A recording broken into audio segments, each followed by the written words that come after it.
এই হাঁসটা তার ফার্মের মধ্যে অনেক ধরনের পশু পাখিদেরকে লালন পালন করত, কিন্তু সে একটা দুষ্টু গরুকেও পালতো যে কিনা সবসময় পাখির মতো গাছের উপরে বসে থাকতো। আর হাঁসটা এসে তাকে ডাকলেই সে গাছের উপর থেকে লাফ মেরে নিচে নেমে যেত।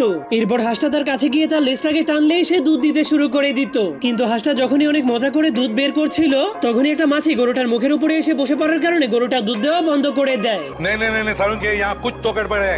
এর জন্য কি হয়েছে সেটা দেখতে গেলেই গরুটা তাকে লেজ দিয়ে অনেক জোরে একটা বাড়ি মেরে দেয়। কিন্তু সেই লেজটাকে সরিয়ে আবারও দুধ বের করতে গেলে এবার সেই মাছিটা তার মুখের উপরে এসে বসে পড়ে। এই জন্য সেই মাছিটার উপর অনেক বিরক্ত হয়ে হাঁসটা তাকে মারতে গেলেই তার নিজের গালেই অনেক জোরে একটা থাপ্পড় লেগে যায়। এরপর সে মাছিটাকে গালি দিতে দিতে ভুল করে বালতির জায়গাতে টুপি রেখে দুধ বের করতে শুরু করে দেয়।